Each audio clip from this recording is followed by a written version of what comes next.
হুবহু দোকানের মতো টেস্টি বিরিয়ানি কিভাবে বাড়িতে তৈরি করবেন সহজেই, তা তোমাদের সঙ্গে আজকে আমি শেয়ার করব বা তোমাদেরকে আজকে আমি দেখাবো। আমাদের বাড়িতে দুজন আত্মীয় এসেছিল, তাদের জন্য আমরা চিকেন নিয়ে এসেছি। ওরা বলছে যে না, বিরিয়ানি করো, আজকে বৃষ্টি হয়েছে, আকাশটাও বেশ ঠান্ডা আবহাওয়াটা, তো তার জন্য বলছে বিরিয়ানি করো। তো আমি বলছি ঠিক আছে, তাহলে বিরিয়ানিটা তৈরি করি। তো বিরিয়ানিটা যখন তৈরি করছি তো ভাবলাম যে তোমাদের সঙ্গে সেটা শেয়ার করি বা তোমাদেরকে এই রেসিপিটা দেখাই। তা চলুন তাহলে রেসিপিটা দেখাই তোমাদেরকে। তো এবার আমি প্রথমে তার জন্য আমি বিরিয়ানির জন্য মশলাটা তৈরি করে নেব, গুঁড়া মশলাটা। তার জন্য আমি নিয়েছি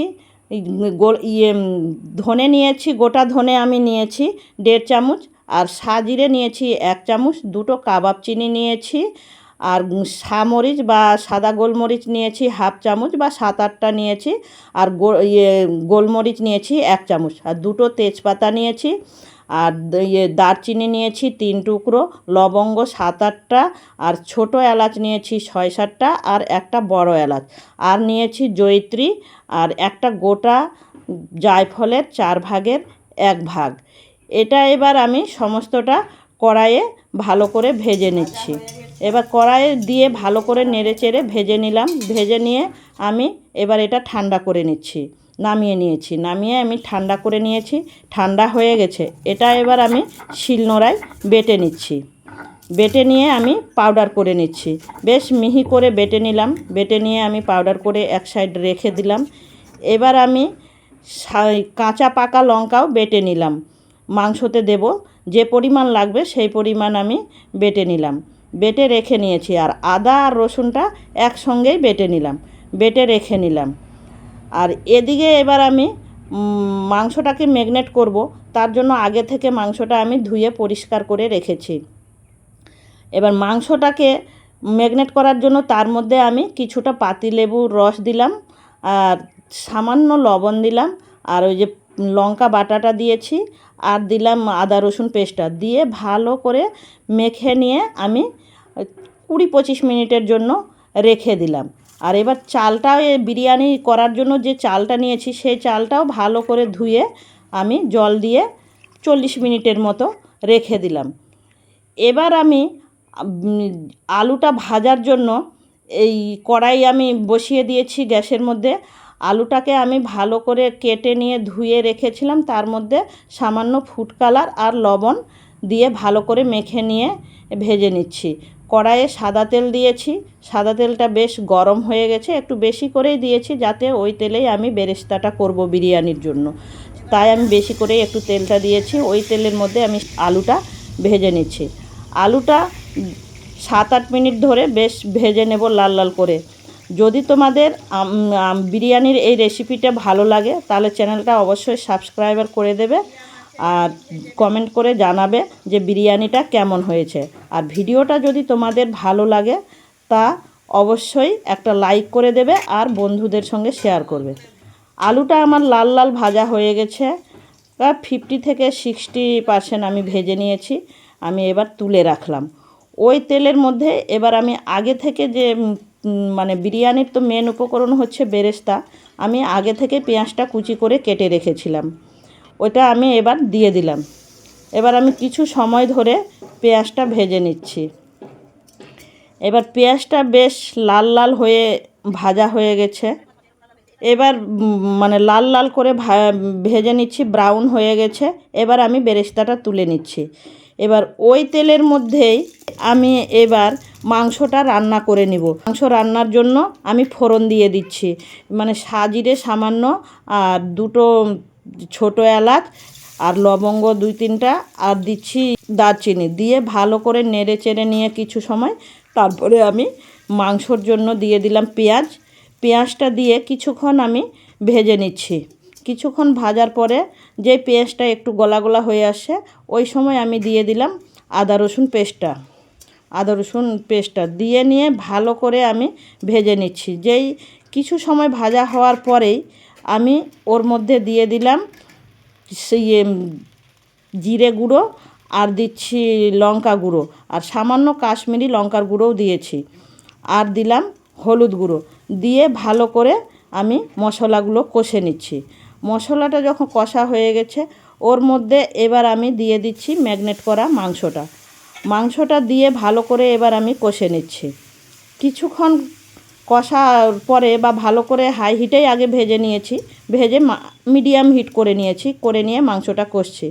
তারপরে মাংসটা কষা হয়ে আসছে, ওর মধ্যে আমি সামান্য লবণ আরও দিয়ে দিয়েছি। যেহেতু মাংসটা ম্যারিনেট করেছিলাম তখন অল্প লবণ দিয়েছিলাম, তো এবার পরিমাণ মতো লবণটা দিয়ে দিলাম। দিয়ে আর যে লঙ্কা বাটা যে জলটা ছিল সেই জলটাও এবার দিয়ে ভালো করে ঢেকে নিয়ে আমি মাংসটা কষে নিচ্ছি। কিছুক্ষণ ধরে মাংসটা কষে নেওয়ার পরে এবার থালাটা দিয়ে ঢাকা দিয়েছিলাম, এবার ঢাকাটা খুলে দেখি জলটা শুকিয়ে গেছে। এবার ভালো করে কষে নিয়েছি। ওর মধ্যে এবার আমি দিলাম পেঁয়াজ, যে বেরেস্তাটা ভেজেছিলাম সে বেরেস্তাটা দিলাম, দিয়ে আর ওর মধ্যে যে বিরিয়ানির মশলাটা করেছি সেটাও দিয়ে দিয়েছি। দিয়ে এবার ভালো করে নেড়েচেড়ে এবার আলু যেটা ভেজে রেখেছিলাম সেই আলু ভাজাটাও দিয়ে দিলাম। দিয়ে ভালো করে নেড়েচেড়ে এবার আমি পরিমাণ মতো জল দিয়ে দিচ্ছি, যাতে মাংস আর আলু পুরোটাই সিদ্ধ হয়ে যায়, সেই পরিমাণে জলটা দিয়ে দিলাম। এবার জলটা দিয়েও কিছুক্ষণ ভালো করে মানে ঢাকা দিয়ে জাল দিয়ে মানে ভালো করে রান্নাটা করে নিচ্ছি। এবার ঢাকা দিয়েই রান্নাটা করে নিচ্ছি। মাঝে মধ্যে আমি ঢাকাটা খুলে নেড়েচেড়ে দিচ্ছি। এবার দেখুন ঢাকা দিয়ে নেড়েচেড়ে ভালো করে রান্নাটা করে নিচ্ছি, হয়ে গেছে রান্নাটা। এবার আমি এর মধ্যে সামান্য কেওড়া জল দিয়ে দিলাম, দিয়ে ভালো করে নেড়েচেড়ে এবার আমি মাংসটা নামিয়ে দিলাম। আর বিরিয়ানির ভাতের জন্য আমি এবার জল বসিয়ে দিচ্ছি। জলটা বসিয়ে দিয়েছি। এবার ওই জলের মধ্যেই আমি সামান্য সাজিরে, দুটো তেজপাতা, লবঙ্গ আর ছোটো এলাচ দিয়েছি। আর দিলাম সামান্য সাদা তেল, একটু লেবুর রস দিয়ে ভালো করে জলটা ফুটিয়ে নেব। তো এবার জলটা যেই গরম হয়ে আসে ওর মধ্যে এবার সামান্য লবণও দিয়ে দিয়েছি, যাতে ভাতের মধ্যে লবণটা হয়। এবার যেই জলটা ফুটে আসছে ওর মধ্যে এবার যে ভিজিয়ে যে রেখেছিলাম চালটা, সেই চালটা এবার দিয়ে দিলাম। চালটা দেওয়ার পরে যে ফুটে আসে, কিছুক্ষণ ফোটার পরে যেই সেদ্ধ হয়ে আসে 80%-এর মতো যখন সিদ্ধ হয়েছে, ভাতটা টিপে দেখছি যে সেদ্ধ হয়ে আসছে, 80%-এর মতো হয়ে গেছে, তখন আমি ভাতটা নামিয়ে নিলাম বা ছেঁকে নিচ্ছি। মাঠটা সব গেড়ে নিয়েছে। এবার ভাতটা নামিয়ে নেওয়ার পরে যে হাঁড়িতে এবার বিরিয়ানিটা করব, সেই হাঁড়িটাকে এবার আমি ঘি দিয়ে মাখিয়ে নিচ্ছি। ঘি দিয়ে মাখানো হয়ে গেছে। এবার তলাতে আমি মাংসের ঝোলটা দিয়ে দিচ্ছি বা গ্রেভিটা দিয়ে দিচ্ছি। গ্রেভিটা দিয়ে নিয়ে যাতে নিচে লেগে না যায়, ওই জন্য একটু বেশি করে গ্রেভিটা মাংসের ঝোলটা দিয়ে দিলাম। দেওয়ার পরে এবার আমি কয়েক পিস মাংস দিয়ে আর কয়েক পিস আলু দিয়ে দিলাম, দিয়ে সামান্য বেরেস্তা দিয়ে দিয়েছি, দিয়ে ওর উপর এক লেয়ার ভাত দিলাম। ভাতটা দেওয়ার পরে এবার যে বিরিয়ানির মশলাটা করেছিলাম সেই মশলাটা উপর থেকে একটু ছড়িয়ে দিয়েছি। দেওয়ার পরে তারপরে আমি বেরেস্তাটাও ছড়িয়ে দিলাম। দেওয়ার পরে আবার ওর মধ্যে কয়েক পিস মাংস আর কয়েক পিস আলু দিয়ে দিলাম, দিয়ে আবার ওর উপর আমি ভাত দিয়ে দিলাম, দিয়ে আবার ওই বেরেস্তা ছড়িয়ে দিয়েছি আর সামান্য কিছু ওই যে বিরিয়ানির মশলাটা আবার দিয়ে দিয়েছি, দিয়ে আবার মাংস কয়েক পিস দিয়ে দিলাম আর আলু দিয়ে দিলাম। কেউ যদি চাও কিছু গ্রেভি দিতেও পারো, আবার নাও দিতে পারো। আমি কিছুটা গ্রেভি দিয়ে দিয়েছি, ভাত টেনে নেবে ওর মধ্যে। তারপরে আমি সমস্ত ভাতটা দিয়ে দিলাম।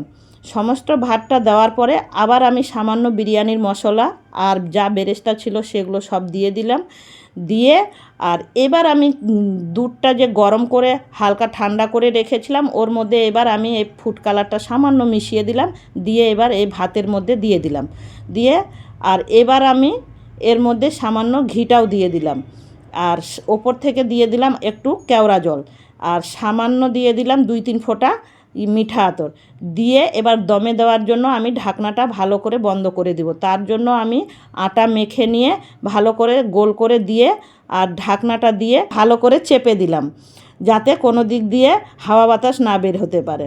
এবার আমি দমে বসিয়ে দেব, তার জন্য গ্যাসটা জ্বালিয়ে দিলাম, বিরিয়ানির হাঁড়িটা বসিয়ে দিলাম। হাই হিটে 1 থেকে 1.5 মিনিটের মতো বা 2 মিনিটের মতো হাই হিট দিয়েছি। তারপরে একদম লো হিট করে দিয়েছি। লো হিটে 15 থেকে 20 মিনিটের মতো আমি রেখেছি। 20 মিনিট হয়ে গেছে। এবার আমি গ্যাসটা বন্ধ করে দিয়েছি। গ্যাসটা বন্ধ করেও আমি আরও 15 মিনিট রেখে দিয়েছি। এবার রেখে দেওয়ার পর এবার আমি দেখুন খুলে দেখাচ্ছি। এবার আমি খুলে দেখাবো। দেখুন খুললাম, হাঁড়ির ঢাকনাটা খুললাম। হাঁড়ির ঢাকনাটা খুলে এবার দেখছি কত সুন্দর হয়েছে বিরিয়ানিটা। এবার দেখুন আমি কেটেও দেখিয়ে দিয়েছি হাতা থেকে। দেখতে কত সুন্দর হয়েছে, কালারটাও খুব সুন্দর হয়েছে, আর গন্ধটাও খুব সুন্দর বেরিয়েছে। গোটা ঘরে মানে গন্ধ ছড়িয়ে গেছে। এবার আমি আর বিরিয়ানিটা এত সুন্দর ঝরঝরে হয়েছে, আর কালারটাও খুব সুন্দর দেখতে হয়েছে, খেতেও খুব সুন্দর হবে। আমি এটা সার্ভ করে দিচ্ছি। খাবার বলো কেমন হয়েছে? খা। কেমন হয়েছে টুকু? কেমন হয়েছে বল? ভালো।